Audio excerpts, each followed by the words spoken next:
BET just canceled the Soul Train Awards and the Hip Hop Awards, two of its biggest platforms, and now they're replacing them with the Caribbean Awards. So the question is, why does BET no longer want to celebrate the culture that built it?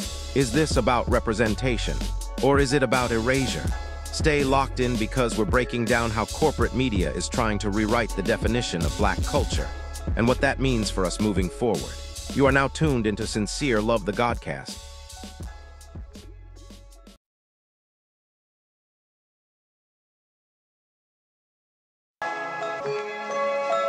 And those Africans have to be organized to fight for their liberation. And those Africans have to be organized to fight for their liberation.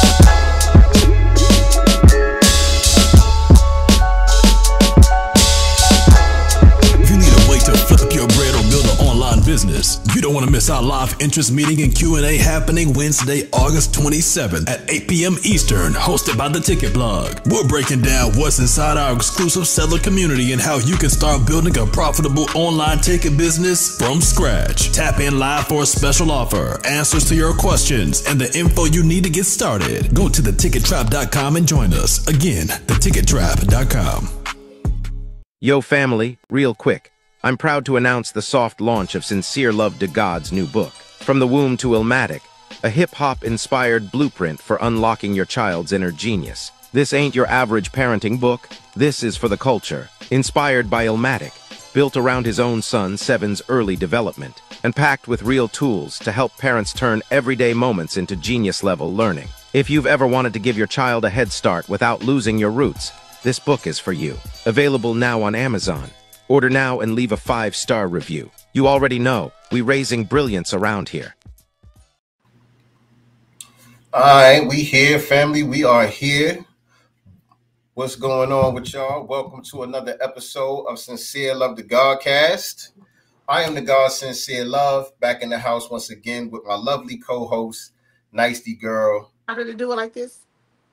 What's the way? That's what my daughter be doing. I don't know what that means. I don't either. Clock it. Oh, clock it. I'm here. Clock it. Yeah, I don't know what that means. My daughter be doing that. It's supposed to mean something good. I think it means something good. It's definitely something good. I'm the old nigga in the room now. Like, I don't know what's going on. I'm an auntie now. I'm an auntie. What's going on with y'all, man? Y'all come on up in here, man. As y'all coming in the room, make sure that y'all hit the like button. Share this out on your social media platforms. Let everybody know that we are live right now. Let me adjust my camera just a little bit over this way. All right. Yeah, hit that like button. Share this out on your social media platforms. Let everybody know that we are live right now with another episode of Sincere Love the Godcast. Holla at us in the comments. Let us know where you're coming in from. If you're not already subscribed, make sure you hit the subscribe button. If you have been subscribed, double check to make sure that you're still subscribed. Hit the subscribe button as well as the notification bell so you can be reminded whenever we go live with new content or new episodes of Sincere Love the Godcast. What's good, man? Happy Sunday, everybody. Sunday. Back to work tomorrow, though. It's like that. You know, I didn't hit the Powerball. I've been playing the Powerball. Did anybody win? Yeah, so it was divided between Texas and Minnesota. How many people? If I'm not mistaken. St. Louis. It was somewhere, maybe Missouri and Texas. Two states, though, is going to be splitting the jackpot for sure. But how many people, though? It didn't say. It just says 2 states won, and 2 states are going to be splitting the jackpot. Reality said Chicago. What? somewhere else in Indiana. I thought it was Missouri. I don't know. Milwaukee. Somebody said Milwaukee. I don't know. I guess a lot of people won. It was like damn near $2 billion, wasn't it? It was almost $2 billion. But you know, some states like here in California, last week and the week before, two people here in California won. I think got one or two numbers, and that was worth $2 million. You know, so you still have people, you know, getting $1 million or $2 million just off of one or two numbers. Crazy. I would have took that. Crazy. I All would have day. took that all day. All day. But you gotta be in it to win it. Like I said, I don't really be playing like that, man. You know what? Like they say, imagine what a buck would do, right? You know what I'm saying? It's a buck. It's $1. You know, $2 now, but yeah, you know. All right. But all right. Shout out to whoever got that money. You know what I'm saying? Sharing is caring, whoever you are. And before we get started, I want to give a personal shout out and send some cousin love to my cousin Star. To you guys, is some chick named Star. Shout out to some chick named Star. She just be showing up for me in ways that y'all just cannot imagine. Yesterday, I was just feeling. Yesterday, I don't know. I was just having an emotional day. I can't even explain to you guys why. I was just like choking up, just sitting here thinking everything that's going on or whatever. And then she will just show up out of nowhere with just words of encouragement and stuff like that. And it just be like right on time. You know what I'm saying? And this is something that she does on a regular. This is something that she does literally on a regular. And yesterday, it was just like, damn, I damn near cried because I was just feeling heavy yesterday. And she showed up yesterday as well as this morning. You know what I'm saying? Just always being, you know, words of encouragement, you know, sending me cousin gifts. This is something that she and I both do with each other or whatever. This is something we've been doing for a long time. But yesterday was just so light. I was just feeling that heaviness, and then it was like my phone pinged, and I was like, look at God. You know what I'm saying? Right. So, Star, I want to say that I love you, and I really, really, really, truly appreciate everything that you do. All your kind words, your gifts, everything. Thank you so much. Nah, that's what's up, man. Shout out to Yeah. Star and all of our Earth angels out there, man. Yes, she is definitely one. She's a lot of Earth angels out here that be just right on time. I know I got mines, and definitely got to give a shout out to Mama Love. Wish her Mama Love, birthday girl. Yesterday was my mom's birthday. Mama Love's a Virgo, right? 67 years young, yeah. Virgo. 67 years young. That's my Earth angel right there. Amen. So, you know, big up to her. Happy birthday, Mama Love. Yes, indeed. Happy born day. Everybody in the chat wish my mom's a happy born day, by the way. Let me pull the chat up, by the way, so I can see what's going on. All right. So, yeah, man. So today we're going to be talking about BET. The BET, they recently had announced that they were canceling or they were suspending the Hip Hop Awards and the Soul Train Awards indefinitely. And then next thing you know, they were hosting the Caribbean Awards. And so I think that's supposed to air soon. I guess they already taped it.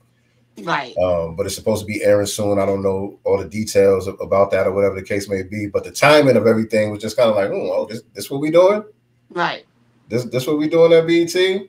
But, you know, it's all good. It's all good. We ain't tripping. But, you know, it's something that we got to cover. It's something that we got to talk about and get into the details of. So that's going to be the main topic of today's episode. So again, make sure y'all like, share, subscribe, invite some people to come on up in here and chop it up with us. That's going to be the main topic. But before we get into that, it's a lot of other stuff going on out here. Absolutely. Out here in these streets. Especially here in California. Yes, indeed.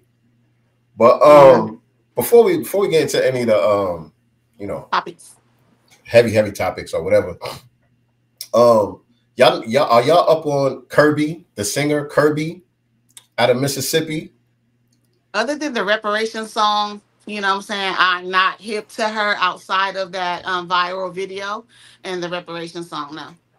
I got put on to her a couple of years ago. She was on a Black Thought album, one of the Black Thought albums. I think it was the one that El Michelle's Affair produced. Black Thought did a series of these projects where he was just working with one producer for the whole project. I think it was the one that El Michelle's Affair produced. I think that's the one that she's on. That's when I first heard of her. But I recently seen that she released a song called Reparations. Her name is Kirby, Kirby. When I first heard her sing on the Black Thought record, I thought it was Bilal. Her voice reminds me of Bilal a lot. Like on certain songs, certain parts of her voice, the texture of her voice really reminds me a lot of Bilal. Some people say Erykah Badu or whatever the case may be, and I can see that. I can hear that a little bit too. She got that twang and, you know, real jazzy and all that. But her voice really reminds me a lot of Bilal. But anyway, she released a song called Reparations. It popped up on my timeline. And when I first heard it, actually, let me pull up the lyrics. Can I find the lyrics real quick to this joint? Let me see. Let's do that, because some people were kind of, I saw, you know, just on social media, some people was like, you know, is she really talking about reparations? Is she talking about, you know, everybody, blah, blah, blah. So I think we definitely need to go through the lyrics. Yeah, people was giving her some pushback on some of the lyrics on the record. And when I first heard it, I was a little triggered. You know what I'm saying? One of the lines on the hook. Mm-hmm. When I first heard it, yeah, I was. On the first video that I seen, you know, I've heard from the song. Let me see, where is it? Where is it? Black America, reparations, right here. Oh, there's no lyrics. They didn't put the lyrics on Genius. They didn't put the lyrics up on Genius. And my thing is moved slow, so y'all get with me. Where's the lyrics at? I want to find the lyrics because I can't play the song. I don't want to play the song. Let me see if they got it on here. Okay, yeah, the lyrics is on here. So, and where's the hook? So in the hook, it goes, reparations. I ain't talking about dollar. Man, my people want their power. Reparations. When I die, don't bring me flowers. Reparations. When you know what's yours is ours. That's the lyrics to the hook. So again, she said reparations. Can you repeat the first part again? Because it broke up a little bit. I didn't catch the first part. Okay, yeah. And my thing, like I said, my thing is moving a little slow, so I might be freezing up. Y'all let me know. Am I good? Is my audio good? You're is good my video right now. good? Okay, good. Yeah. All right. So yeah, the lyrics and the hook. And I think the video that I saw when I first seen it was just the hook also. And so the hook goes, reparations. I ain't talking about no dollar. Reparations. Man, my people want their power. Reparations. When I die, don't bring me flowers. Reparations. When you know what's yours is ours. So like I said, I was a little triggered when I first heard it. And, you know, I went in the comment section immediately like, okay, dope song, but we going to need them dollars, though. I was like, yeah, dope song. All of them. let's not downplay them dollars. We gonna need them dollars. Right. What you mean you ain't talking about no dollars? And so I seen a lot of people giving pushback to the song based on that. Oh, I don't know about her, man. She on some other shit. She talking about she talking about she don't want no checks, she don't want no dollars, da da da da. But I listened to the song in its totality, and I listened to the album in its totality. The album really puts everything in context. You know what I'm saying? Okay. So the album is called Miss Black America. And Miss is a double entendre. It's short for Mississippi, where she's from. The whole album is like an ode to Black America and Mississippi specifically. You know what I'm saying? So it's called Miss Black America, like the pageant, Miss America pageant, but also Mississippi Black America. And the whole album is like a love letter to Black America. You know what I'm saying? It's really representing our culture, our history. She uplifting the ancestors. You know, she's talking about, you know, just our rich heritage, especially in the South and particularly in Mississippi. So, you know, when I got through the rest of the song, I'm like, okay, I see what she's saying, because this is the thing that we got to remember. It's a song. So it's art, it's poetry. And when you're doing music, especially in I don't want to call it R&B. Like I'm getting confused about the genres. I don't even know what genre to put it in. It's just At soul this music. point. It's just soul music. You know what I'm saying? Because it's a little bit of everything. We listen to an album. It's R&B. It's jazz. It's like big band. It's hip hop. It's just Black American music, Black American soul music. But when you singing a song is what I'm trying to say. When you singing and you carrying out notes and all of that, you only got so much space to say what you're trying to say. So this is not like a person who is, in politics or in activism, who's on some platform talking about reparations and downplaying the dollar, downplaying the check. We can't compare somebody doing a song to somebody who's on one of those type of platforms, right, misrepresenting our cause. You know what I'm saying? So it's poetry. It's open to interpretation, and also it's innuendo and all of that. You know what I mean? You only got so much room to say what you got to say. So when she said reparations, I ain't talking about no dollar. And then the very next line is, man, my people want their power. And then she said, and what's yours is ours. When I die, don't give me no flowers, because what's yours is ours. So she's not saying we don't want no money. She's saying it's more than just money. It's more than just money. We want our land. You know Right. what I'm saying? We want all of our wealth back. We want our identity back. We want ourselves back. You know what I'm saying? Just everything that they have stolen, which is life. You know what I'm saying? Everything. Right. The song is called Reparations, and it's really about dismantling the entire system of white supremacy. Remember, when we talk about reparations and cutting the check is just the beginning. Right. The ultimate goal is to dismantle the system of white supremacy and replace it with a system of justice. And that's really what the song is talking about. So she's not saying reparations ain't about the money, or we don't want no money. She's saying it's way bigger than money. It's bigger than everything that y'all got is ours. Everything that y'all claim, everything that y'all stand on belongs to us, and we want it. All of it. You know what I'm saying? This movie should have played on Sinners, I feel like. It feels like some shit from Sinners. It should have been in the soundtrack, right? Right, yeah. Definitely. Yeah, the album is very bluesy, all that stuff, man. Y'all definitely got to go check that album out. If you, like I said, it's Kirby, Kirby. The album is called Miss Black America. It's dope from top to bottom. Ain't no skips on it. She got Big Crit on there. Another heavyweight out of Mississippi. She got Akeem Ali. I think he's from Alabama. Akeem Ali, he always be rapping like a pimp and shit. On a lot of his videos be going viral. He be talking that pimp shit. Real smooth brother. I think he's from Alabama, but he on there. It's dope, man. Y'all go check it out. But I wanted to give my perspective on that, because I've seen a lot of people giving her a lot of flack, and I was kind of one of them. And you know what I mean? Like I said, my first reaction, right? But nah, get out your feelings. Go listen to the record. It's on point. She on code. It's dope as fuck. It's some real Black American shit. What's up, Jesse Perez? Crew Royalty. Thank y'all for joining us. I see y'all. Well, speaking of that, though, what do you think about what Ann Kohler said yesterday? I saw you jumped in her mentions. Right. But hold on. Let me address Jessica. Okay. I don't know if Jesse just jumped in. I don't know if Jesse just got in here. But or it looked like he might be behind. But which verse did she say reparations ain't cash? Are you talking about the part that I just read about the hook? I ain't talking about no dollar, because that's what you're talking about. I just addressed that. But if there's another part, type it in the chat. But I've been listening to the album shit ever since I heard that joint. So ain't no verse where she said it ain't cash. She ain't say that. But go ahead. You talking about Ed Coulter? Yeah, yesterday. So she was on X yesterday, and she said attention, and she messed up the whole name, but I'm going to read it verbatim. She said, attention, foundational American Blacks.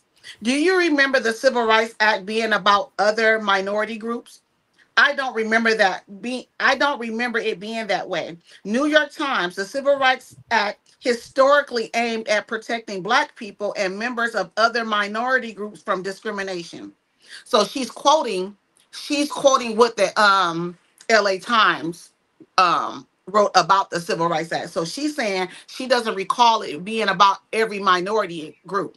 It was always for and about foundational Black Americans. However, New York Times says the Civil Rights Act historically aimed at protecting Black people and members of other minority groups from discrimination, and we know that that's not true.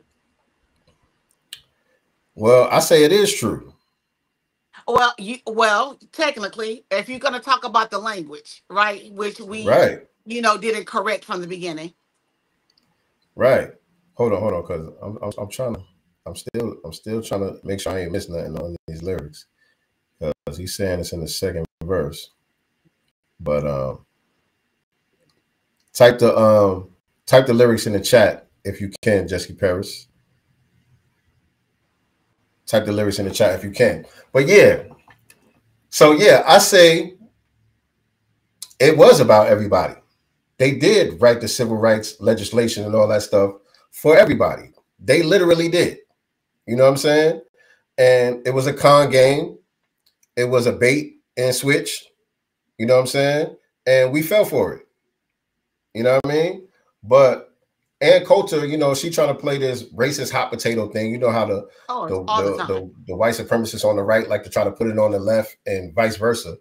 You know what I'm saying? And so she's been in tune with the talk. She knows what's going on out here in the grassroots and what we're saying and what we're talking about. And so she's trying to be manipulative and trying to get us to look at her like she's on our side, like she's some type of ally. Mm-hmm. You know what I'm saying? Hey, foundational Black Americans, look what the liberals are doing over here. They're over here trying to say, y'all civil rights is for everybody. Yeah, we know what they're doing. This is what they've been doing.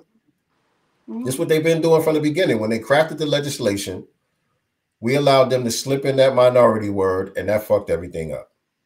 Immediately. And it wasn't an accident. It wasn't a mistake. It wasn't something that they doubled back on later on when they realized, well, hey, technically I'm a minority too. No, it was strategic on their part. It was a very smart play on their part. You know what I'm saying?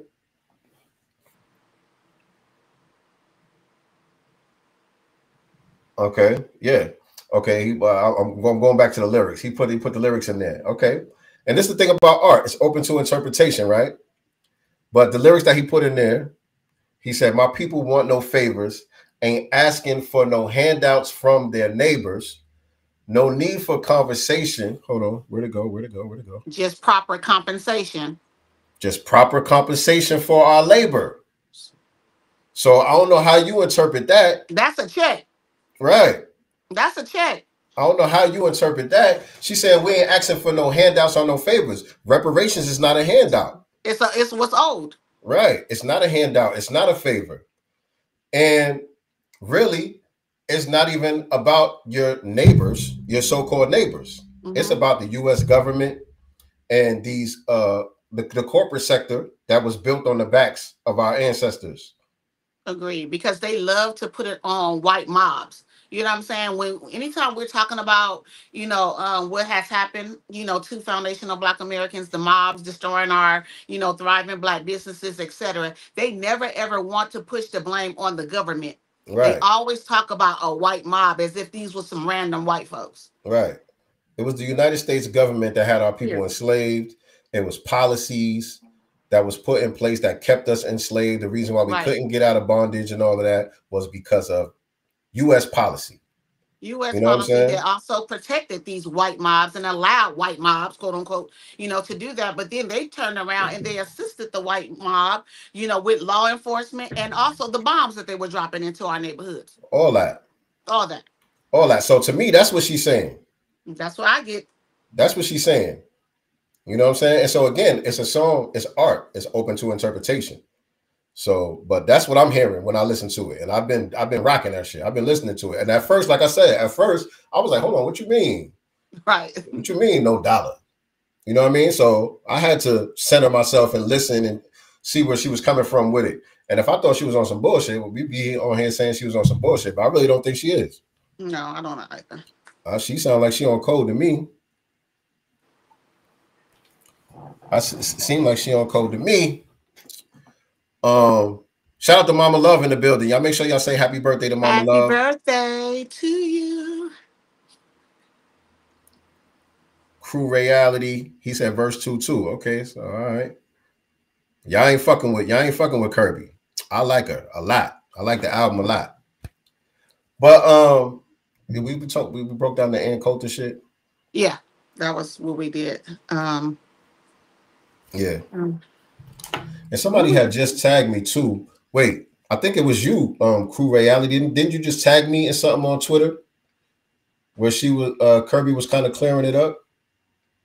Yes, sir. Yeah, that's Crew Reality. Tagged me. She tweeted a clip of her song, and her caption says, "Reparations, the act of making amends for past wrong or injury, typically through financial payment.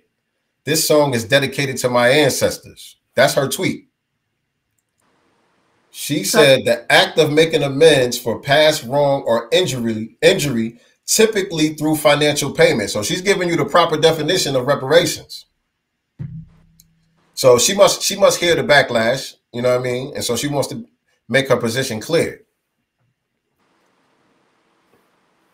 But yeah, that's what it is. Y'all go listen to the album, man. Go run them numbers up, man. I think she independent.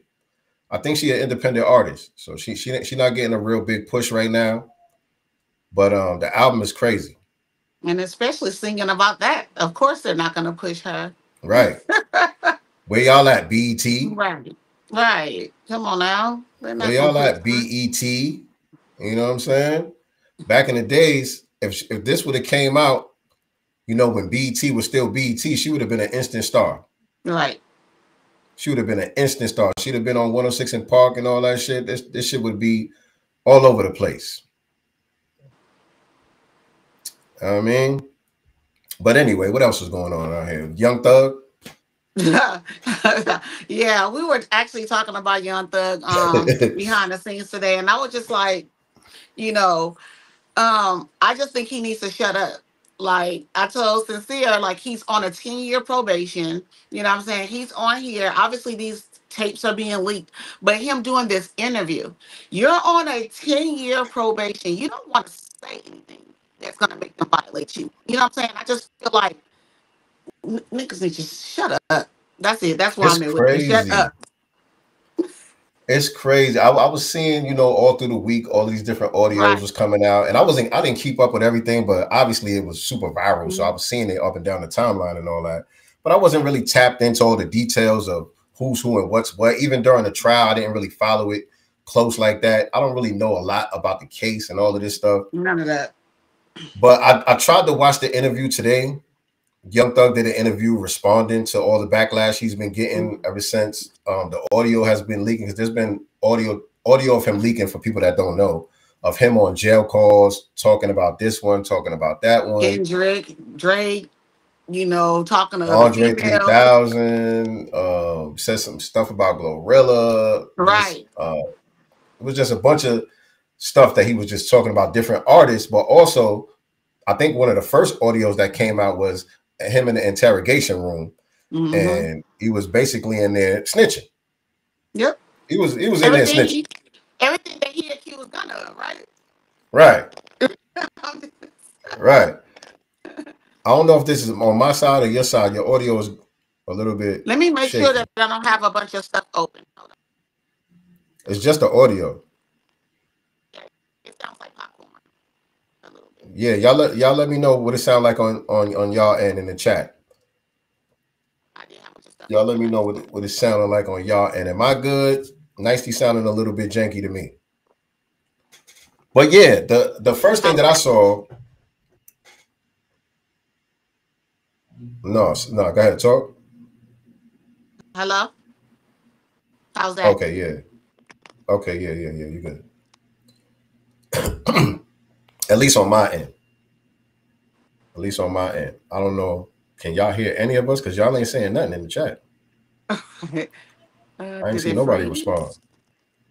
Yeah, her audio messed up. Okay, yeah, okay. I was messed up. Let me go out and come back. Yeah. It still sounded a little choppy. But the first thing that I saw that came out from the Young Thug audio leaks was him in the interrogation room naming names and talking about shit that happened to the police. You know what I mean? I don't remember all the details, but I heard enough to determine, you was telling, my nigga. You was volunteering information. I didn't even hear the police ask no questions or nothing. It was just him running his mouth. He was just running his mouth. And so, yeah, like you said, you know, everybody, all the stuff he was accusing Gunna of, and a lot of people have been giving Gunna the snitch tag. And again, I don't know all the details of the case. I guess Gunna took a plea deal early on. And usually when you take a plea deal, you're going to have to admit to certain things, and, you know, you're going to have to kind of cooperate with the prosecution, you know what I'm saying, in order for you to get whatever deal that they're offering you, whatever the case may be, right? So I don't really know. But I know that Gunna has been hit with the snitch tag, but he's been doing pretty good for himself. Gunna came home. He's been kind of staying out the way, doing his thing musically, getting to the music, you know, being an artist, kind of rebranding himself and just moving forward as an artist. He hasn't been running his mouth and talking and trying to double down on some gangster shit and defend the snitch allegations. He hasn't really been doing any of that. None of that. Not even addressing it. So why did this fool? He just came home and got to the music, and he's been doing pretty well. He got some bangers out there, and people seem to be still rocking with Gunna. I be seeing shows looking sold out. He just did some marathon shit in New York City where there's a bunch of people out there running with him and all that stuff. And so I'm like, damn, Gunna seems to be doing pretty well. And the game is different now. The game is totally different now. A lot of people don't even care, you know what I'm saying, about snitching and all that shit. Like, it ain't the same no more. You know what I'm saying? But he's not even addressing it, though. The bottom line is he went to work. I'm not going to even let the noise stop me from doing what I'm supposed to do. This one got caught up in the noise. Right. He seems like he got a good team around him, and he just seems like, you know, just probably an intelligent brother himself. You know what I'm saying? Just from the way that he's been moving, you know, ever since he came out of that situation. You know what I'm saying? He making the best out of it. And so Thug has been on the opposite end of that. Oh, this nigga a rat, Ever since he came home, some of his tweets been questionable. You know, everything been on some like, nigga, didn't you just dodge a bullet? You still out here on some, you know what I mean? Right. Making yourself a target again. I know there was a situation where Fanny was trying to revoke his probation for something that he was tweeting or whatever. You know, just putting yourself still at risk. Not really looking smart, not really looking intelligent. I haven't really heard no music. No. I think he did a few features. I think he did do a couple of features or whatever, but nothing I heard that really like stood out. I think, wait, what did I hear? I know I heard him on a couple of features at least, but nothing that really stood out. That's what he was kind of critiquing Kendrick about. He was upset with Kendrick because Kendrick denied a request to collaborate. Right, I saw that part. So, and he was saying how Kendrick think he too big to do features and And I'm like, that's not true. Kendrick has done plenty of features. I remember, you just wasn't it, nigga. Yeah, Kendrick went on a crazy feature run at one point. Kendrick was on every damn thing at one point. Right. You know just wasn't it. Wait, can I ask a question? Because I can't name a Young Thug song. No diss. Young Thug is big. Is he great? Young Thug is a big artist. He's a very influential artist. He's one of the biggest rappers out of Atlanta. He's one of the biggest rappers out of Atlanta. Okay. He definitely is a very big, influential artist. He do got a lot of big records and all of that, yes. Can we name one? I just don't know, for real. That will stand out. You probably know like Lifestyle with him and Rich Homie Quan. Lifestyle. Yeah. Okay, I know that one. Yeah, for sure. Okay. Yeah. Okay, I like that. Shit like that. You know what I mean? It's more. It's definitely more that you know when you hear it. You know what I'm saying? Definitely I just was trying to figure out, like, why is he not focused on the hits, you know, and getting the work versus even addressing. If someone called me on a podcast, a radio show, or anything, and they wanted to talk about that, I would decline. If we're not talking about the music and business, he shouldn't even be accepting the interview. Yeah, London. She probably know London with him, Travis Scott, and J. Cole. you know the songs when you hear the songs. But Yeah, I yeah, know when I I agree hear with it. you. I just, yeah. I agree with you though. Like, you know what I'm saying? I haven't really seen, no strategic moves from him since he's been home. Right. And now all of this stuff comes out with all of these audios and all of that, and his name being drugged, everybody giving him the snitch tag now. And the first thing he does is run and do an interview to go defend these allegations, but there's audio. Nigga, you on tape saying what you saying. Like, I don't know how you gonna spin it, how you gonna try to defend it. Like, nigga, you on tape. We hear you, nigga. Right. We hear you. And why are you on audio with your girl, worried about how another girl look? What do you say? What talking about Like another when girl? he was Oh, talking talking about about Glorilla. gorillas Oh, yeah. ugly, you know what I'm saying? I bet, and she made the statement, yeah, and I bet you some dudes all up in her DM. Like, girl, you messing up your brand now because you over here basically gossiping, with your dude. It's just, it doesn't look right at all.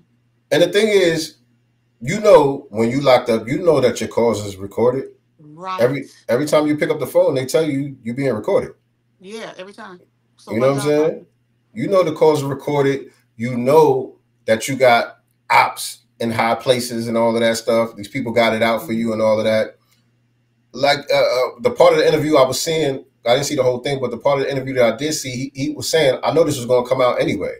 You know what I'm saying? Regardless of what I did, I know this was going to come out. No, he didn't. You mean you got to know? How would you not know?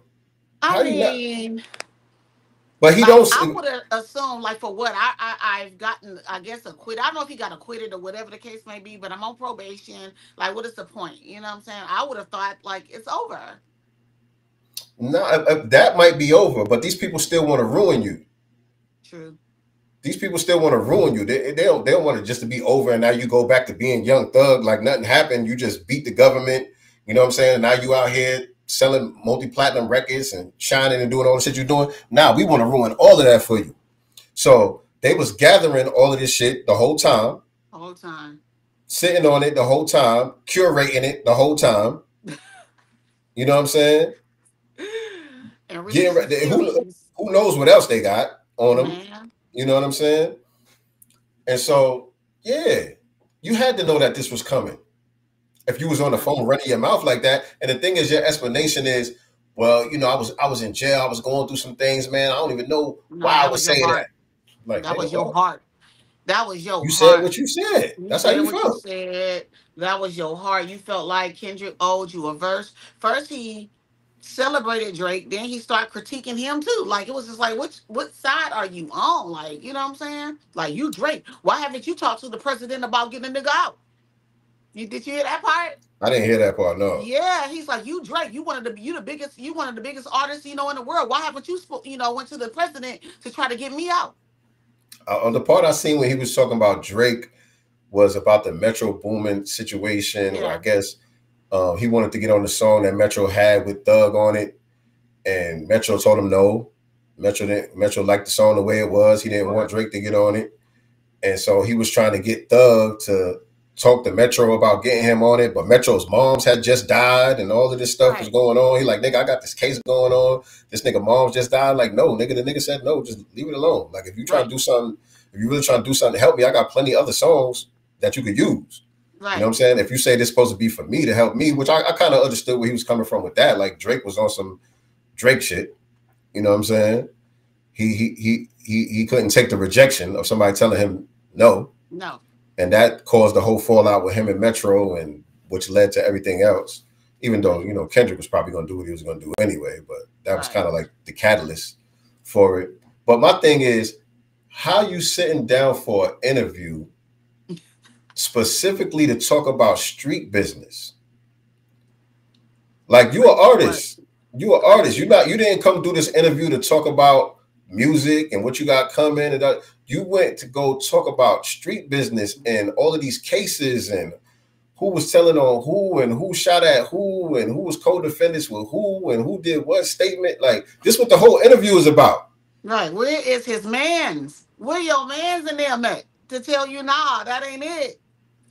And even the nigga doing the interview, what's it called? I don't even know. I think it's called, what's it called? Standing on Business or some shit. What's it called? It's called, Big Facts. Big Facts. And I don't watch it. I'm not really familiar with it. I know I've seen dude before that's interviewing him or whatever, but I don't watch his stuff. But he seems like a pretty intelligent brother. I like the way he started off the interview. He started asking him questions about his childhood and, some of his early memories and, some of the first things that he can remember that made him sad, some of the first things he can remember that made him happy. And I thought that was going to lead into some, and maybe it does because I didn't finish it. But even the responses that Thug was giving, it's just weird, man. The streets is way different. These streets is way different than what I came up in. When I came up, street niggas was intelligent. The street niggas that I came up under were some of the most intelligent people I still to this day I ever met in my life. Yeah, but niggas want clout now. You know what I'm saying? Any way they can get it. You know what I'm saying? So even if that's telling on others or themselves or whatever, just give these fools a microphone and that's it. I mean, but even aside from the telling shit, that's one thing. But this nigga is borderline retarded. This is not a smart person. I was gonna mention how he sounds. He sounds dumb. He's not a smart person. Yeah. I'm sitting there. My brain is melting listening to this nigga talk. He's not a smart person. Yeah, I'm sorry. It was bad. And dude was trying to save him a couple of times. I'm like, nigga, what? Trying to throw him an alley-oop and he didn't catch it. Right. I mean, he asked him, what was the earliest time you can remember of being sad or something that broke your heart or something like that. He asked him about. And he started talking about this girl that smacked him in the face because he was talking to another girl. But then later on in the interview, he talked about witnessing his brother get killed when he was like 8 years old. You mean that wasn't the saddest thing that happened to you? And he's talking about one of his earliest memories was his brother burned the house down. His brother lit a fire and burned the apartment building down. Wow. And then he said that was a fun memory. Yeah. He said that was gangster. I wanted to know how to start a fire. Let me tell you, I have a memory of a fire. So I was like 4 or 5 years old, sitting on the porch. It's like the 4th of July. We just get back from church. I still have my church dress on. My brother leaves matches next to me because they're old enough, I guess, to, at least my mom trusted them, to light the stuff. So while they're doing their thing, I get the match and I strike it on the boxes with those old box matches that you do like this on. And I got scared of the spark or whatever. When it sparked, I dropped it on my dress and was literally on fire. And my brother ran to me and pushed me on the ground and started rolling me. You remember that commercial, Stop, Drop, and Roll? Yeah. My brother started rolling me in the put your grass ass out. and the grass. I finally got off a fire, and I don't remember the material of this church dress, but it was like stuck to me. I remember having to go to the hospital and stuff, and I still have the mark on my body from the burn. It's like under my breast area to this day. Speaking of burns. Yeah, my brother has set a fire when we was kids. He was trying to burn some roaches off the wall. Not burn roaches. Yeah, it was roaches on the wall. He tried to set the roaches on fire, and what he wanted to see what they was gonna do. What? He was just trying to kill the roaches. I don't know what he was trying to do, but he ended up causing a fire. He needed a whooping. Yes, he needed a whooping. Of course. That's what I'm saying. That ain't no fun memory. That's not a fun memory. That wasn't gangster at all. Like, I don't know what this nigga was talking about, man. But anyway, man, like I said, the streets is way different. Way different. What do we expect? Didn't he wear a dress and some nail polish and stuff? I'm just saying. He did do stuff like that. And I was even trying to give him the benefit of the doubt when he was doing that stuff. I wouldn't. I was trying to give him the benefit of the doubt because to me, it almost came across like how like CeeLo Green, Andre 3000, they're from Atlanta. They do a lot of weird shit, but it's like artistic. You know what I'm saying? It's not even, I don't know. Nope. I can't put the cape on. And the reason why I'm saying no is because CeeLo Green as well as Andre 3000 come from a different generation. Even though they're from I Atlanta, guess.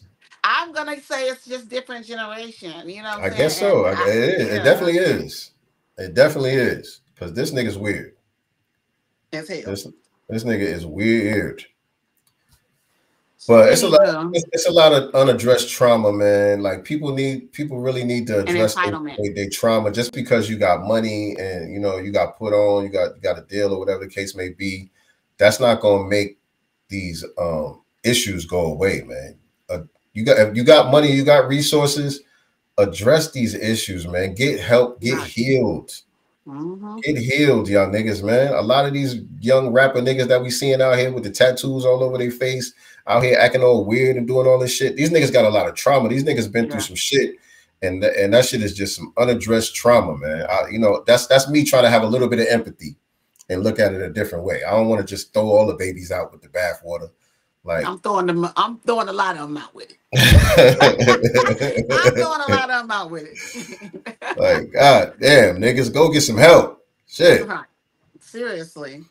Well, speaking of help, we're gonna segue into this. So, I don't know if you guys remember, Donald Trump decided that he was not going to be paying for Biden or Kamala Harris's, Secret Service, Security detail. just the security detail, and so the state of California decided that they were going to pick it up.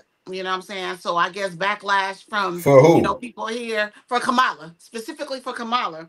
Now, the LAPD has stopped providing protection for VP Kamala Harris days after Secret Service 18-month extension was revoked due to backlash from Los Angeles taxpaying residents. For real, she got Right. her own money. Right. She got Yes. her own money. No, Don't, sir. don't she got a book coming out and all that? She about All to have a that. Yeah, bestseller and all that. And exactly. all these speaking engagements and all that. Right. Why would we be on the hook anyway in California? We need our reparations. Ain't y'all still rebuilding from the fires and all kind of shit? All that stuff. And you mean to tell me the fact that it was ever started, for 18 months and all this stuff, she should have never gotten a dime of taxpayer dollars. That's not our responsibility. Yeah, you better hire some security. Yeah. You mean her husband both got a couple dollars? Y'all, you gotta do what you gotta do. Yeah. You gotta do what Right. you gotta do. So I'm glad, me being here in LA or whatever, I'm glad they stopped it. I don't want none of mine going to that. None of it. What y'all can do, however, you know what I'm saying, is run us our reparations.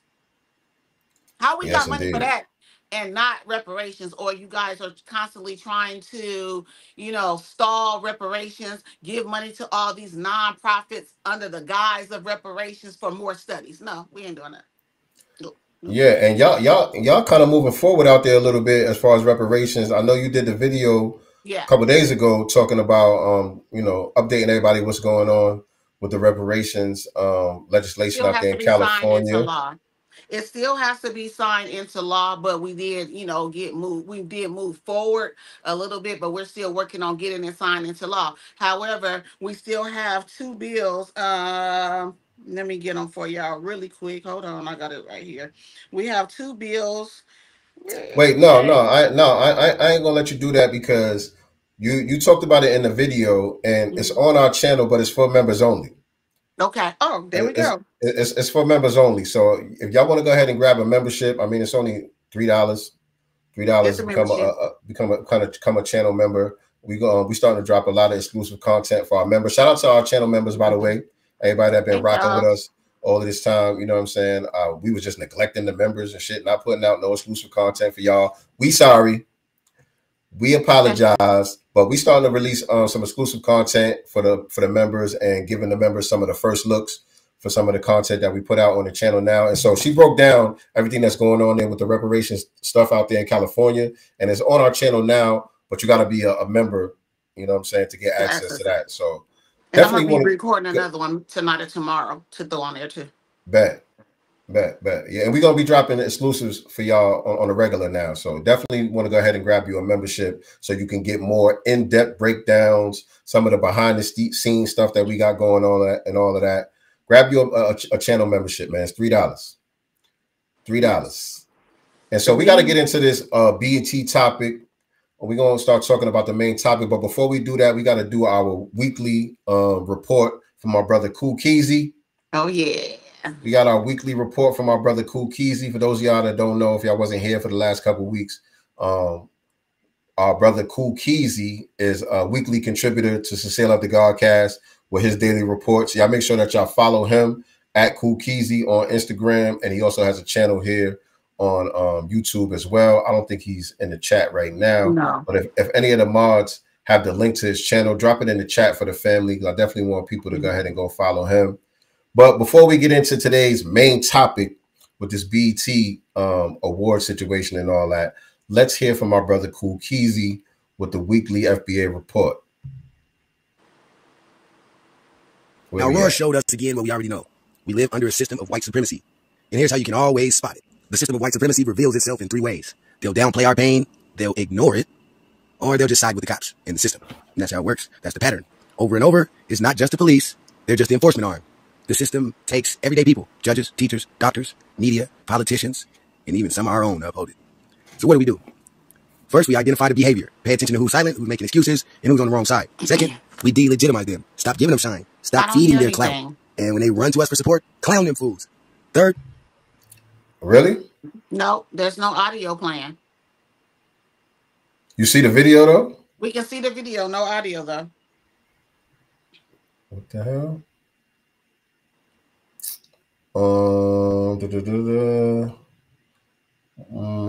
Why is the audio not playing?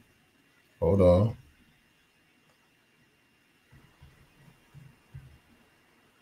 Hold on a second. I'm trying to see why the audio isn't playing.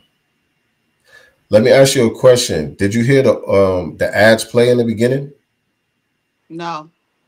I saw it, but I didn't hear it. Oh, shit. What's up with that? Hold on, let me see. So tell me if you hear this. Play this ad real quick. Let me know if I can hear this.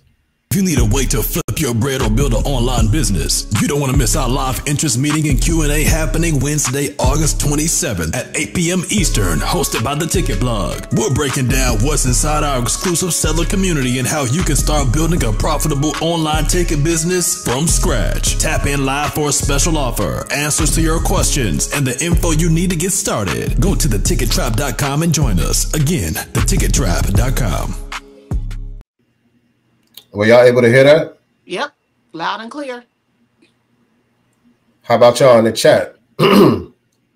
Were y'all able to hear the ad that I just played? And were y'all able to hear the weekly report from Cool Keezy? Were y'all able to hear that also? Let me know in the chat. Let me know in the chat. We're having some audio issues. This should play. It's the same setup. Let me see. Now, Roar showed us again what we already know. We live under a system of white supremacy. Can you hear it? Nope. Jesse said, you can hear this right now, Jesse? Because I can't hear it. Let me see what y'all saying in the chat. See what y'all saying in the chat. Are y'all able to hear this right now? Let me see. Now, Roar showed us again what we already know. We live under a system of white supremacy. Yes. And now it sounds like it's echoing on my end. But you can hear it, though? I think that was my iPad. That's probably why you heard it, because I turned it all the way up. So you heard it through the iPad, or you can hear it? I can hear it only through my iPad. So that means the chat can hear it then. Yeah. Okay. All right. So I'm gonna go ahead and play the weekly report. Just mute your mic if you're gonna listen to it on the iPad. Okay. Just mute your mic on here. Okay. All right, let's get into it. Let's get into this weekly report. My brother Cool Keezy. Now, Roar showed us again what we already know. We live under a system of white supremacy. And here's how you can always spot it. The system of white supremacy reveals itself in 3 ways. They'll downplay our pain, they'll ignore it, or they'll just side with the cops in the system. And that's how it works. That's the pattern. Over and over, it's not just the police. They're just the enforcement arm. The system takes everyday people, judges, teachers, doctors, media, politicians, and even some of our own to uphold it. So what do? First, we identify the behavior. Pay attention to who's silent, who's making excuses, and who's on the wrong side. Second, we delegitimize them. Stop giving them shine. Stop feeding their clout. And when they run to us for support, clown them fools. Third, we cut off their access. Don't let opportunists eat off us while siding against us. They don't get to steal our ideas, swagger, or energy anymore. Because at the end of the day, white supremacy doesn't survive without collaborators. And once we start stripping that away, the system starts to crack. And that's the slam dunk. If you're not fighting white supremacy, you're feeding it. That's the end of today's Daily Report. You know the deal. Foundational Black Americans. All right, so hopefully y'all were able to hear that. Could you hear it, Nicely? You muted. Yes, I heard it. All right, cool. Wiggleman said, I don't think BT ever acknowledged anything called FBA. Best stuff that people just made up. Okay, whether the term was being utilized or not, it still refers to the same culture. And group of it still refers to the culture that built BET, though, right, Wiggleman? There's no confusion about which culture BET was built off of, is there? Are you confused about that, Wiggleman? I just want to know, since we are about to get into this topic, I just want to know, is anybody in the chat confused about which culture is responsible for building up BET to be what it is?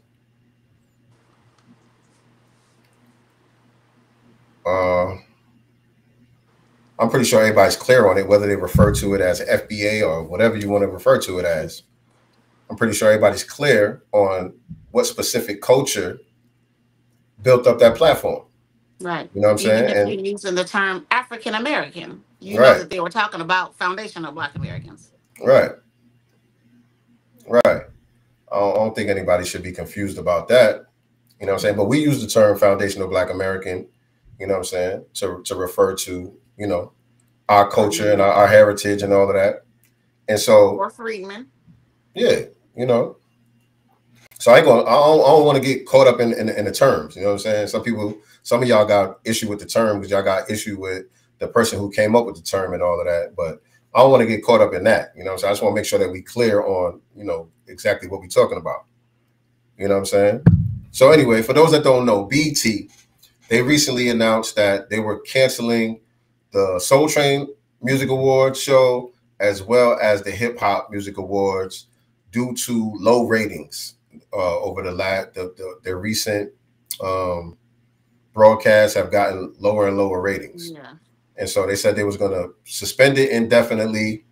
And then right after that, they announced that they was going to be airing the Caribbean Awards. Mm-hmm. Actually, let me pull that up. Go ahead. Do that, didn't Fat Joe say it was in and due to gentrification or something like that as well? Damn, I do remember him saying something like that, but I forgot the context. Like that with on their podcast, he said something about it being ending due to gentrification, and I'm like, yeah, he was kind of white. They gentrifying it with Afro beats, and I forgot the context of what he was saying when he said that. I'm gonna find it and send it to you. Actually, I want to play this real quick. Damn, why is this? Oh, this is on Threads. That's why. Okay. Just for the brother who was talking about hold on, how do I pause this?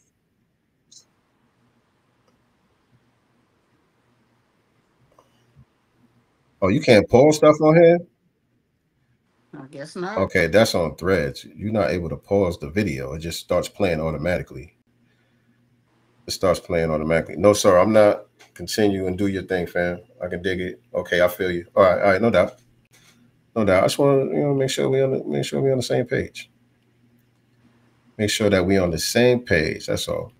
But I was gonna play that video, but obviously it's no need. It's no need. It's no need. But let me go to this page right here. This is the Caribbean Music Awards Instagram page. Let me share this with y'all. We're talking about low turnout. This gonna be just as low. Let me share this with y'all. And look, for the record, there's no hate as far as I'm concerned. Y'all have at it. Hold on, let me change the format if I can. How do I do this? Damn, I hate when I gotta figure shit out on the fly.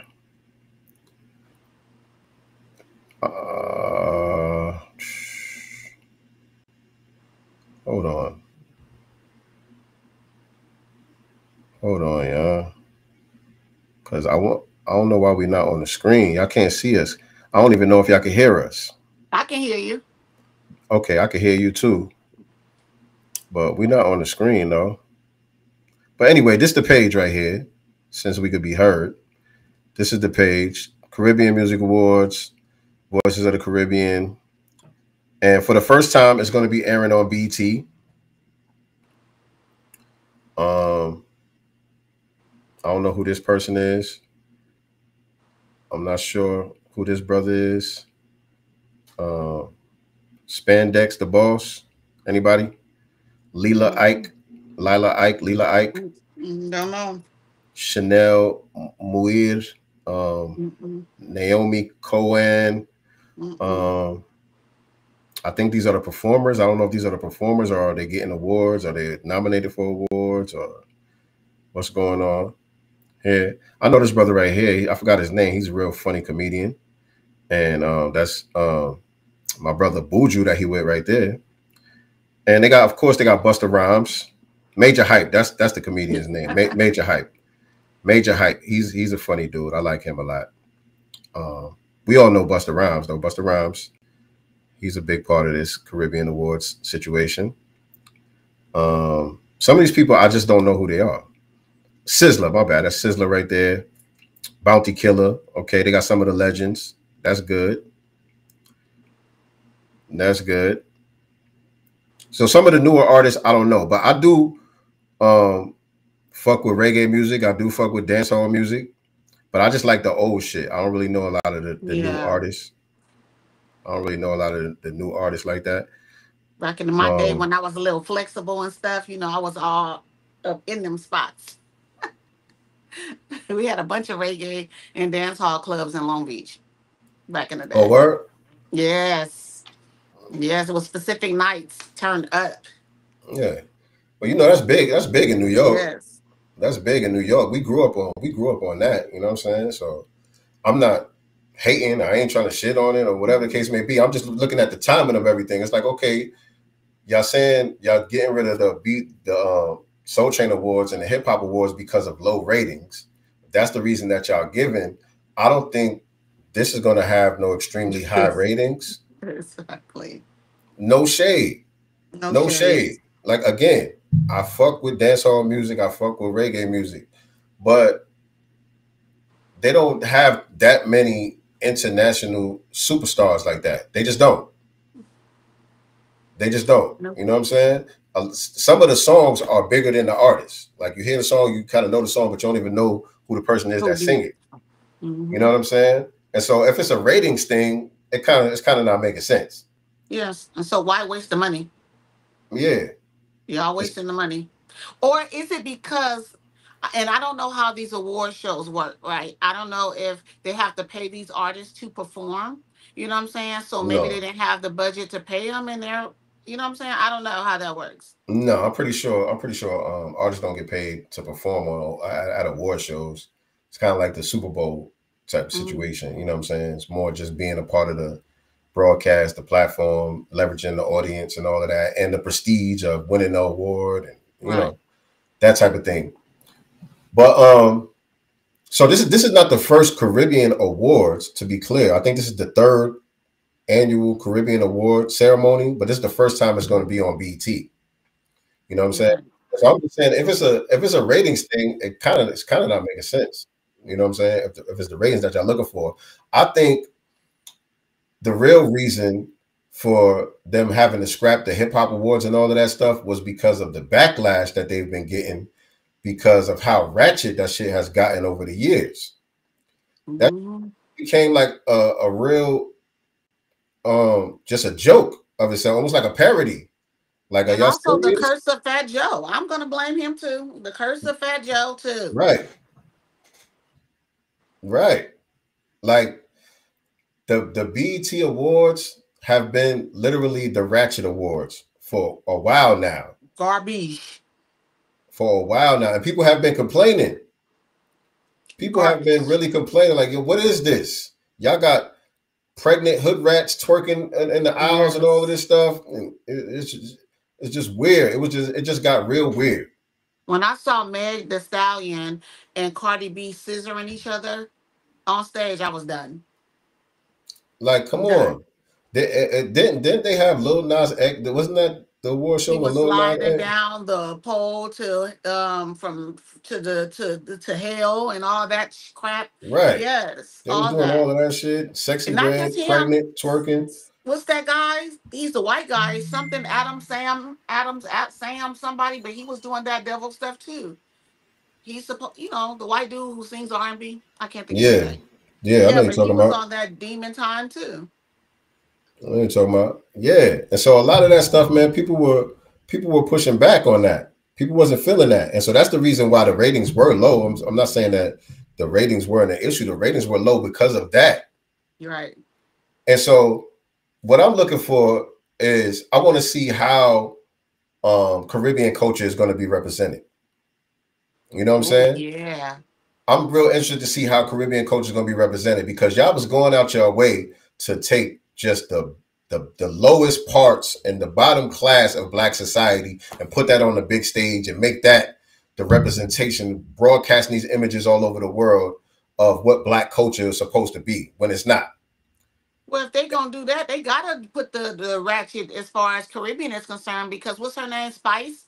She's on Love and Hip Hop. All she does is hump people. You know what I'm saying? And they're all that jumping on each other and humping. You know what I'm saying? I don't know what Right. that's called. So I need to see that. Right. This is Don't what try I'm to clean it up saying. now. This is what I'm saying. That's a big part of Yeah. Caribbean culture at Carnival and at the dance Yes. hall bashments and all of that shit, and the pasas and all of that shit. Like I said, I grew up on that. I was there. I know how they get down. You want to see something, you want to see ratchetness. Oh, it gets hella ratchet up in them reggae spots, up in them dance hall spots. No shade. Listen, I was one of them. I had Even fun. though I'm not Jamaican, but I used to hit up those spots. Let me tell you, I was all up on the speakers. I'm telling you, I was one of them. I had big fun at them joints. I'm not shitting on my people at all. I got love. But I'm looking at what the white corporate structure is going to do. We all know and understand BT is owned by Viacom. I think Paramount now. I think Paramount bought it now. But, this is the white corporate structure. Mm-hmm. It's them making these moves. Yep. And so I want to see how the Caribbean culture is going to be represented on the BT stage, and, juxtapose that to how we have been represented over the last several years by BT. Because a lot of times that's what they like to do. A lot of times that's what they like to do. When you look at like the Latin Music Awards and all these other award shows, yeah, they always show these people, being real classy, real upstanding. They don't show them acting ratchet and doing all this other shit. But when they show Black culture, it always got to be some ratchet shit. Right. You know what I'm saying? And so I'm asking questions. That's all. I'm looking at this. I'm asking questions. Is this going to be one of those type of situations? Are we going to have everybody in there suited and booted on their best behavior? Or are they really about to turn up like how they normally do? Right. And speaking of, the Caribbean BET Awards or whatever they're calling it, but they just had the Caribbean Day Parade out in New York. And I was looking at a video of one of the floats going by or whatever, and the girls in there doing their ratchet dances, leg up here, and it's literally a child on there. She was probably no more than 8, gyrating on the float. Listen, like I was like, whoa, not that's an 8-year-old. Normal. Listen, that's normal. I've been out there on Eastern Parkway and all of that. I've been to the West Indian Day parades, the Puerto Rican Day parades, all of them shits. I've been to them shits. Like I said, I had fun. I enjoy it. But I'm just looking at the portrayal. How's this going to be portrayed now? You know what I'm saying? Is everybody going to be on their P's and Q's and on their best behavior and all of that? Because, from what I've seen, from the images that I saw on the red carpet and all that, because like I said, it's already been filmed, but it hasn't aired yet. You know what I'm saying? But from a lot of the images that I've seen on the red carpet and all that, everybody seemed to be, kind of keeping it together. It don't look like Carnival that I'm used to. Right. You know what I'm saying? And really, when you talk about the Caribbean Awards, really Jamaica is the face of the Caribbean. Let's keep it a buck. Yeah, as far as music too, you know. Yeah, as far as music, as far as culture and all that. When people think about the Caribbean, they think about Jamaican culture. Yeah. And it's not all the same. All of the Caribbean is not the same. They have their own, various unique cultures that go on these islands. It's not all the same. But when most people think about Caribbean culture, what comes to mind is reggae music, dancehall music, you know what I'm saying? All of the things that come from really from Jamaica. Right. Some Trinidadian, you know what I'm saying? Like you got soca music and what's the other one? They play in Haiti and all of that. Those You know not to ask me. like you hear those at Caribbean festivals Right. and at dance hall parties and stuff like that, but those are not internationally renowned sounds like reggae and dancehall is. You know what I'm saying? Like they don't really have a Trinidadian or Haitian or any of those other island version of like a Beanie Man or a Shabba Ranks or you know what I'm saying? Like Jamaica is to the Caribbean what Black Americans are to the world. Right. You know what I'm saying? Like we the face of Black people globally. Jamaicans are the face of the Caribbean. Caribbean culture. You know what I'm saying? So like, who's the big soca artist? Anybody? And also, like who Royalty said, Busta Rhymes doesn't do Jamaican music. He really don't. Like He dibs and dabs here and there. Busta Rhymes made his name off of hip hop. FBA culture. Right. Busta Rhymes is known for hip hop music. He dibs and dabs in his Caribbean culture here and there, but really only of recently, fairly recently. He's been around for 30 some odd years, but for the majority of his career, he didn't touch it at all. We didn't even know he was Jamaican until recently. Right. He admitted to hiding his Caribbean background and his Jamaican background and all of that stuff for a long time. It took him until reggaeton came out. That's when he said that's what made him comfortable with representing his Jamaican side, his Jamaican culture. After reggaeton blew up. Reggaeton, what is that? What is the why Jamaican thong? Why would that make him comfortable? No, reggaeton. She said Jamaican thong. What the hell? Reggaeton is basically like Spanish hip hop. That's basically what it is. But it got like a reggae beat to it. It's really like Spanish people rapping over some reggae rhythms. That's basically what it is. You know what I'm saying? Listen, I don't know. Nori was a big part of blowing up reggaeton. You know what I'm saying? In the beginning, when reggaeton first started getting hot with Daddy Yankee and what's the other brother's name with the afro and all that? I forgot his name. I forgot, but Nori was a big part of making that movement hot and blowing up that genre. But it was a lot of it was coming out of Puerto Rico. You know Bad Bunny, right? Yeah. Yeah, that's a reggaeton artist. Okay. You know what I'm saying?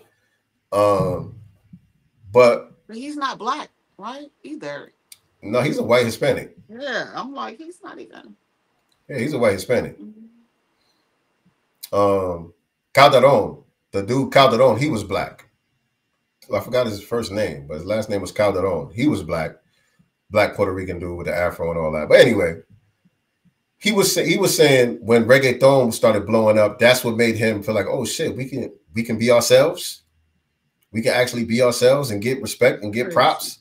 And that's when he stopped hiding the fact that he was Jamaican. You know what I'm saying? And so now they got him all up in the Caribbean Awards. I think he's getting an award. I think he got an award at the Caribbean Awards. If you Jamaican and somebody hid their, culture or nationality that long, are you accepting them at this point? Like, gone. They're gonna hell yeah, they're gonna accept him because he Busta Rhymes. Hell yeah, they're gonna accept him. They understand because a lot of them came over here and did that. That's crazy. You know what I'm saying? Remember, I put up a video a while back with the brother from UTFO. What's his name? Oh yeah. Yeah, he passed away though, but Yeah, he's he's Haitian Haitian. though, right? Yeah, He's I Haitian. remember. Yeah.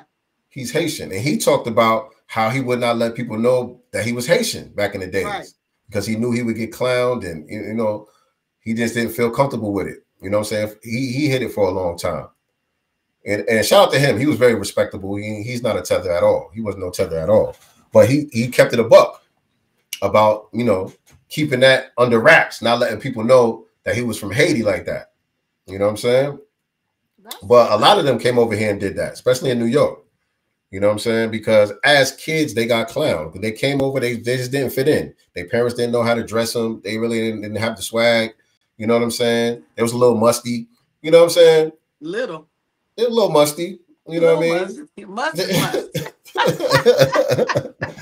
You know what I'm saying? So as kids, they got clowned. And so, as they got around us more, they got their swag together. You know what I'm saying?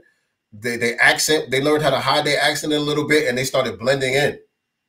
And they wouldn't let people know because now they had a complex. You know what I'm saying? We kind of, as kids, we gave them a complex by roasting them, but that wasn't really our intentions. You got roasted just like everybody else got roasted. We all got roasted. Roasted each other. Yeah. Like everybody else, Lil Arnett said Haitians get the absolute worst treatment in the islands, especially in Dominican Republic. I actually seen it with my own eyes. You 100% right about that. Yeah. You're 100% right about that. Why is that though? I always wonder, like, why. I understand, between the Dominican Republic and Haiti, and the islands being, divided and all that stuff. But why are the Haitians at the bottom of the totem pole, especially with the history such as 1804? Like, why are they at the bottom of the totem pole? Do you think? I think one of the major reasons that Haitians and to be clear, the backlash comes from other Caribbeans. Right, of course. The backlash that the Haitians get with what the brother Arnez is talking about, that comes from the rest of the Caribbean. You know what I'm saying? It's like in Latin America, Mexicans are the niggas. You know what I'm saying? And Caribbean culture, the Haitians are the niggas. Right. And Asian culture, like the Filipinos are the niggas. You know what I'm saying? Like everybody got their one group that they kind of outcast and from the rest of them and shit. You know what I mean? But I think one of the reasons is because of the language. They're like one of the few French speaking islands, and also their association with voodoo. You know what I'm saying? Voodoo has always been demonized. You know what I'm saying? And so a lot of these islands have been Christianized and Catholicized and all of that stuff. And so they were taught and programmed to look at voodoo as something evil and all of that stuff. And Haitians are, heavily associated with voodoo. So I think they got a lot to do with it, even though in Jamaica and all these other places, they got obia. They got their own forms of, African spirituality that they still practice. Even in Spanish cultures, they do the Santerias and all of that stuff, which is, it's all the same shit. You know what I'm saying? When you really get into it. But I don't know. To me, it seems like that has a lot to do with it. And also, another thing that was unique about Haiti is the Haitians are like the most African people in the Western Hemisphere. You know what I'm saying? Like the rest of us, we got a lot of different admixture. You know what I'm saying? Like us over here, Foundational Black Americans, a lot of people throughout the Caribbean, Latin America, and all of that stuff. The Afro Latinos and the Afro Caribbeans and all of that stuff. They have a lot of different admixture with European, with Spanish, with native, like indigenous people here. You know what I'm saying? But the Haitians are still very, very African, like genetically. You know what I'm saying? Because what they did over there was they didn't really have breeding camps and all of that stuff. You know what I'm saying? They would just bring people over from Africa, work them until they died, and just bring more people over. You know what I'm saying? So it wasn't really like generational. You know what I'm saying? Like throughout the slavery, it wasn't like they were breeding new slaves and people were born into slavery and raised into slavery. They were literally just importing new people as they were killing people off, and people were just dying off from just being worked to death and all of that stuff. So I think that got a lot to do with it also. So why but that's aren't just they my African perspective. Haitian? Why aren't they African Haitian? Good question. Very good question. because I mean, I don't hear them they are call more themselves African than African at all of all. us. Even like people talk about Brazil having, you know what I'm saying, the most Africans outside of Africa, or whatever the case may be, or the most people of African descent outside of the African continent. But even them, they're very much mixed in with the Portuguese and all of that other stuff. You know what I'm saying? The Haitians are still very much like genetically, and a lot of their culture and everything is still, a lot of it is African retained things. You know what I'm saying? So I don't know why. That's a good question. You know what I'm saying? They don't associate themselves more with Africa. African, yeah. They still delineate. They still look at themselves as very unique. You know what I'm saying? And aren't they considered Hispanic to a degree too? Like, yes, they are. Right. Well, yeah, they are. They are. Because that island is Hispaniola. You know what I'm saying? They were conquered and colonized by the Spanish first. Anything but African, though. But a lot of, they don't call themselves that, though. Technically, they are. You know what I'm saying? But most of them, they don't call themselves that. A lot of them, they don't even know that if you tell them that. That's crazy. Yeah, a lot of them, they really don't know that unless they're studied, unless they really know their history and stuff like that. But most of them, just the average person walking around from Haitian, you tell them that they Hispanic or Latino, they be like, what? They don't know that. Wow. Facts. You don't know who you are, nigga. Right. That's what they tell us. Right. That's what they tell us quick. But we didn't come on here, just to be clear, we didn't come on here to complain about what BT is doing. Like this is some type of L for foundational Black Americans. Like, oh my God, they canceled the BT Awards and they canceled the Hip Hop Awards. This is good because they wasn't representing us correctly anyway. They have not been doing a good job at representing us, who we are, and broadcasting those negative images of us across the world has not been a plus for us. You know what I'm saying? So this is good that they're going to specifically highlight Caribbean culture and delineate that from our culture and make it specific to them so that, you know, hopefully everything is smooth, by the way. You know what I'm saying? I'm not wishing anything bad, but I'm just saying. Figure out a way to all Black people matter, all of us in one melting pot. Some of that is going to be, you know, cooked into the mix, I bet.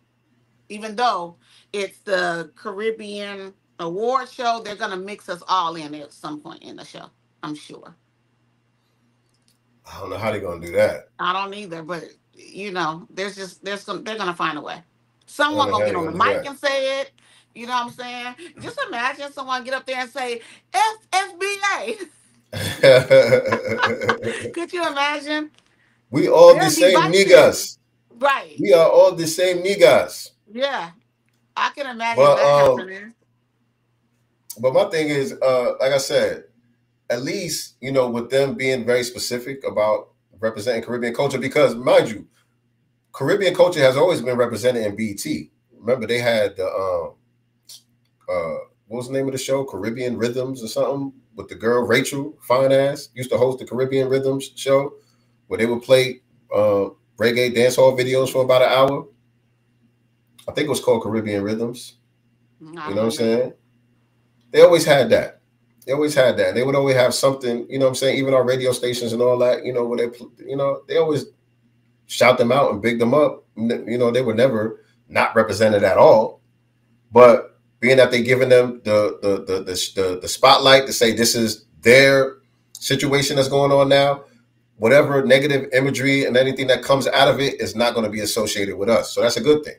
Yeah. Because we know how BT gets down. At the end of the day, this is not a Caribbean-owned channel, just like it wasn't an FBA-owned channel. This is a white corporation that is controlling the narrative behind what comes out of BT. Right. You know what I'm saying? And so we know that, you know, just like they're not our friends, they ain't y'all friends either. Period. You know what I'm saying? Don't be fooled. So, like I said, at least we're not associated with any other fuckery. I'm cool with that. Right. I am very much cool with that. You know what I'm saying?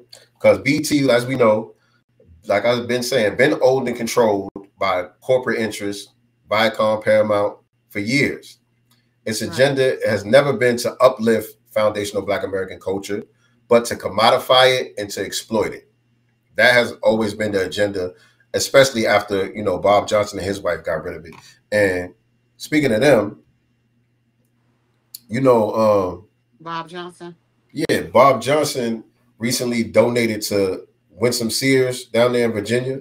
She's losing terribly in the polls out there. So his influence means nothing. He just basically wasted his money because And they ain't Foundational giving Black like Americans ain't 500,000 or nothing. something like that. Right. That it ain't gonna work. She's losing terribly as she should. Yeah, I guess he looking out for his own uh, personal interest by doing, because Right. he was a Democrat for a long time. A He was a Democrat for a Democrat. long time, and but a proponent for reparations too. But I don't recall him saying specifically, Black America. I think he was just Black people. I don't remember, but I do remember him talking about, reparations should be in the trillions of dollars, blah blah blah. Mm-hmm. I just don't recall if he, said specifically who reparations is for or should be for. Yeah, I don't recall either. I Yeah, don't recall him making that distinction. delineation. Yeah, Yeah, that distinction either. I don't remember him doing that. But yeah, he was a proponent for reparations for a while. He was talking about $20 trillion and all of that stuff. You know what I mean? Bob, you Um, could have donated that to Godcast Enterprises to help us fund our endeavors, right. because she ain't gonna make it. But they live down there. You know, they from down there Yeah. in that DMV area, him and his wife. Mhm. You know what? They always got him listed as the first Black billionaire. And Yeah. he's really not the first Black billionaire. Um Reginald Lewis was really the first Black billionaire. Who's Reginald Reginald? Lewis, he's a foundational Black American businessman. Um, I think he died in the late 80s, early 90s. He had $1 billion, he built $1 billion company back then. But there was some technicality of why they didn't list him as the first Black billionaire. He got a book called Why Should White Guys Have All the Fun? Yeah, here it is. Richard O. Lewis was the first African American to build a $1 billion company, acquiring TLC Beatrice International Foods Inc. for $985 million in 1987. In the 80s. In the 80s, In the 87. 80s. You talking about $1 billion in the 80s? Yeah. But they don't list him as the first Black billionaire because of some kind of technicality. I forgot what it was that they said. Bob Johnson gets the credit because when he sold BET, I think in 2011, wasn't that long ago. I think it was 2011. He sold BET. Him and his wife became the first Black men and women, Black American man and woman billionaires. And what's funny, when I Googled the first Black American, billionaire, it has Reginald Lewis as the first, but there's a picture of Bob Johnson, which is crazy. Really? Yes, when you look at it, it has him, and it says he's the first, but then there's the picture of Bob Johnson next to it instead of his picture. Yeah, I don't know what's up with that. I don't know why they don't. I don't know why they be trying not to give him the credit. But it's a good book. Y'all should check that book out. I read that book years ago. Why Should White Guys Have All the Fun? You know what I'm saying? He was an FBA brother. He was on code. You know what I'm saying? And That's probably why he ain't yeah, Chris the first. right. Right. They Yeah. be trying to downplay him. 2000, 2001. Was it that long ago? Damn. 2001. Yeah. But yeah, so I don't know. I don't know why they do that, but like I said, man, historically, BET has always pushed a lot of ratchet programming. They Yep. promote a lot of dysfunction in Black society, hypersexuality, and caricatures of Blackness. You know, reinforcing stereotypes, and rather than really getting into the depth of our culture and the richness of our culture. There's so much richness to foundational Black American culture, just the culture here on this Right. soil. When you really get into what we've done, our accomplishments here, in spite of being under the system of white supremacy, it's a very rich heritage that really has not been highlighted in a major way. And I think BT kind of missed the opportunity to do that all these years. Them You know as what I'm well as saying? Essence. I would say BET and Essence both have missed opportunities to do that. And now they're both pretty much suffering because nobody's really paying attention to them anymore. Essence is failing. Same thing, because they're pushing other cultures over, the essence of foundational Black American culture, which is what it originated. you know. So yeah, both of them, Essence as well as BET, both are kind of failing for those Right, very reasons. right. And so what we're saying is this is not our loss. This is really confirmation of what the grassroots have been saying about BET for a long time anyway. Yep. You know what I'm saying? The cancellation of FBA centered award shows isn't really a blow to us. It kind of validates what we already knew. BET isn't ours, and it hasn't been ours for a long time. It's also an opportunity. It's Right, also an opportunity, you know, for Black Americans to create their own platforms, you know, award platforms that's centered around us. So I look at it as an opportunity for the right person on code, you know, individuals that want to pick up the mantle and make it about us, but in a more positive and what it originated as, you know. So right, it could be an opportunity. right. And that's the thing that we got to understand. You know what I'm saying? It's important for us to create our own platforms and control our own narratives anyway, not allow Yeah. other people to tell our stories and to say who it is that we are as a Right. people. You know what I'm saying? We need to tell the world who we are. You know what I'm saying? Exactly. And so this is good, man. But you know, them shifting toward the Caribbean award show, you know, people might say, "Oh, y'all just hating." You know what I'm saying? The FBA, y'all you always hating. It's not about hate. Look, y'all have at it. Do I y'all understand. thing. But I'm Do y'all also going to thing. acknowledge that it's still a bit of erasure Mm-hmm. there. You know, I'm going to talk about the anti-FBA narrative, or, you know, it Right. is. You know what Because I'm saying? Erasure is weird. It's real. yes, it really is. And the thing is, it's not them doing this is not like an expansion. You know what I'm saying? It's really diluting what it means to be black. You know what I'm Exactly. saying? They're trying to rewrite and remix what it means to be black. You know what I'm saying? And so that's part of the larger corporate pattern of replacing FBA culture with these pan-black, immigrant-friendly, Right. melting pot identity. You know what I'm saying? They've been doing that across sectors. This is not unique to BT. You know what I'm saying? We've been talking about this for years, what's been going on in Hollywood. You know what I'm saying? What's been going on in Intersectionality, sports. You all know what I'm that, saying? NFL, NBA, all of these places. You know what I mean? which we own and control none. The Right, face of, but own and control none. right. Even when you look at a lot of you know, black faces in politics, you know what I'm saying? A Mm-hmm. lot of them have been non-FBA. A lot of black faces in corporate America, you know, and as far as like CEOs and stuff like that, really getting Mm-hmm. upward mobility in corporate America. A lot of these people have been non-FBAs Yeah. because they're looked at as the safe Negroes. Yeah. Non-threatening. That's just what it is. So like my sister is saying, this is a form of cultural displacement. Mm-hmm. That is the strategy that they trying to run. But all I'm saying is it ain't hitting like they think is It supposed to ain't hit. hitting like the hitting, and the right people, you know, need to look at this as an opportunity to do something better and greater. Right, right.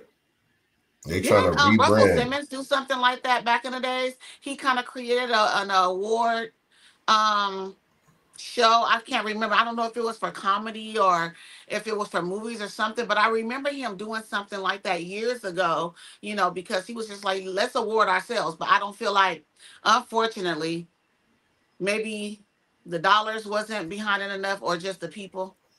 I Let don't me, really remember that. I don't uh, remember let that. me get Only thing I my phone. remember is the poetry joint and the comedy Yeah. joint. Yeah, I remember that. He tried to do some things though. I do remember that. Probably so. Probably so.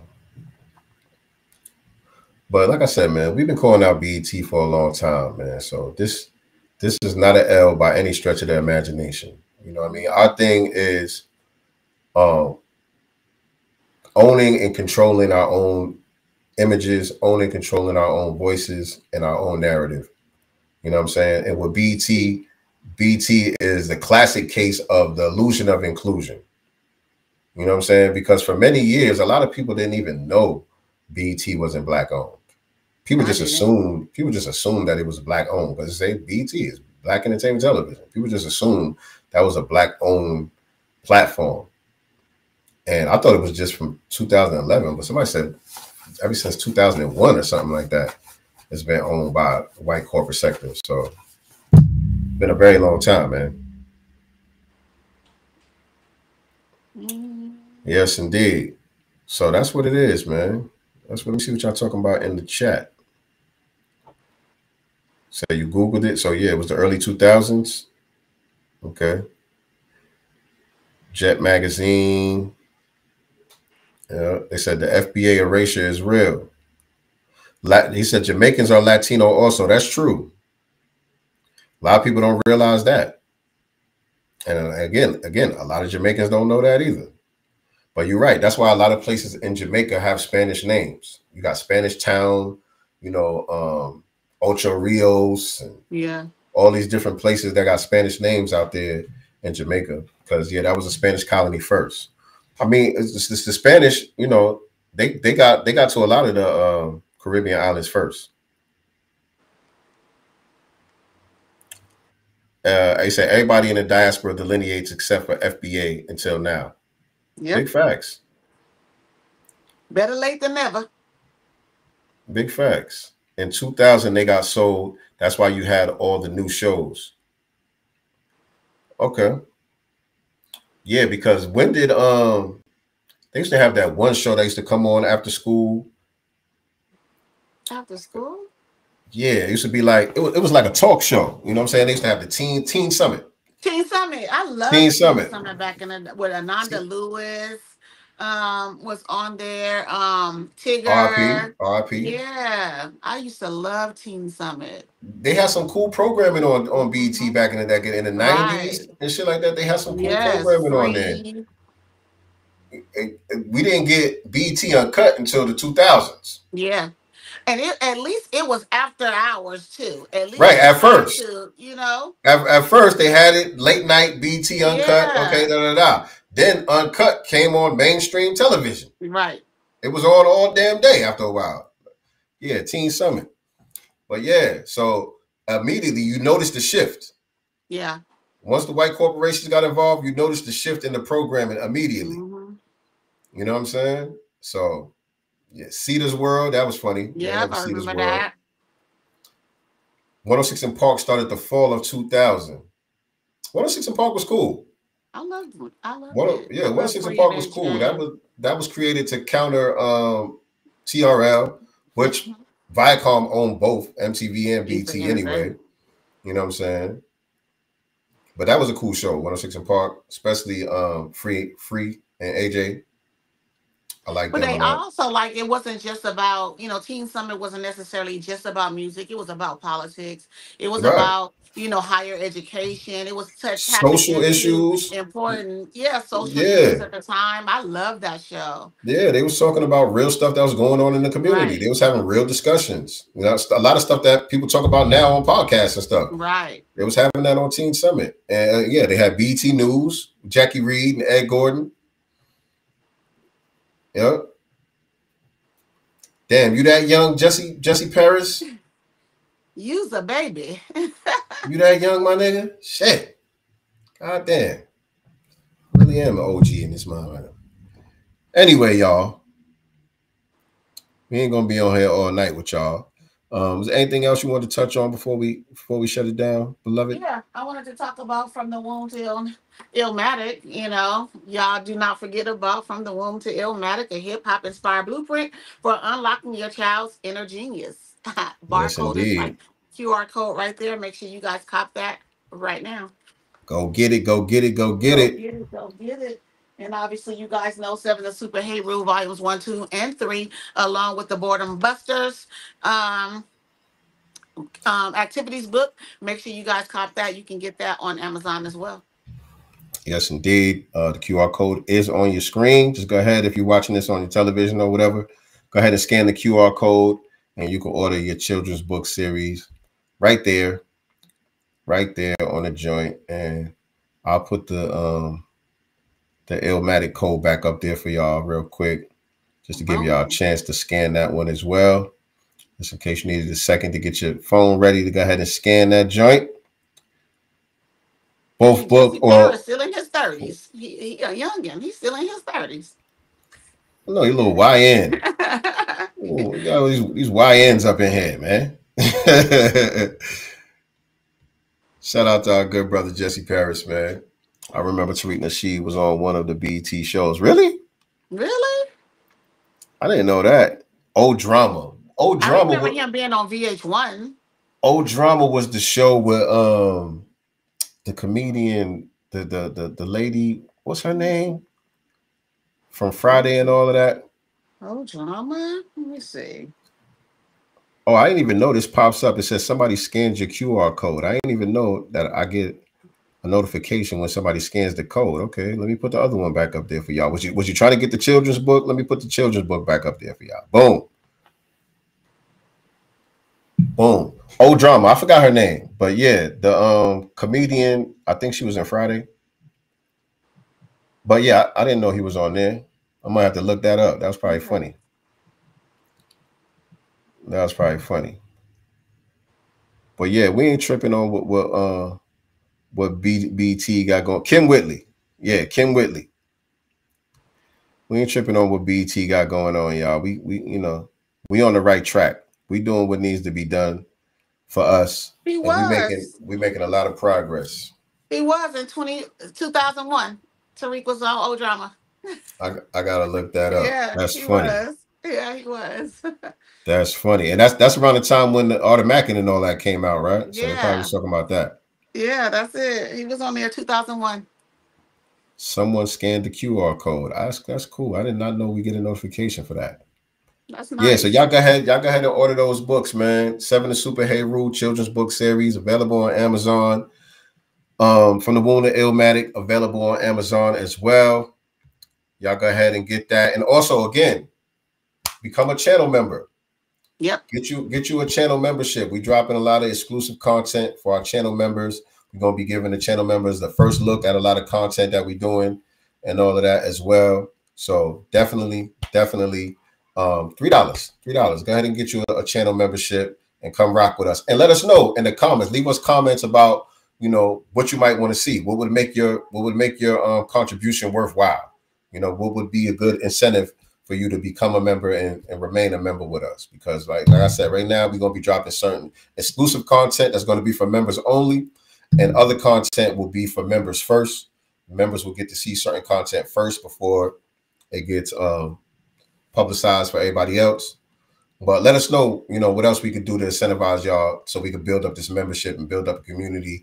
After we get to a certain number, I think I want to create either a Facebook group or maybe a Discord or something like that, where we can, you know, converse with each other and build with each other, you know what I'm saying, as a community outside of just our broadcasts and things like that as well.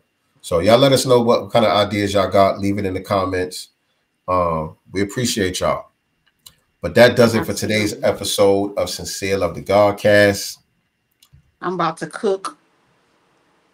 Boom. What you making? Steak and potatoes. Haven't decided the vegetable yet. Brussels. You like Brussels sprouts? I have Brussels sprouts in there, and I have some broccoli. I have some cauliflower. Green. It should be green. It should be green. It should be green. I'm not really a steak person. But yeah, man, that does it for today's episode of Sincere Love the Godcast. Appreciate y'all tapping in with us as always. Do remember, family, we are not the master teachers, but we are the master students and signal boosters for the voices of the new Black media. We are about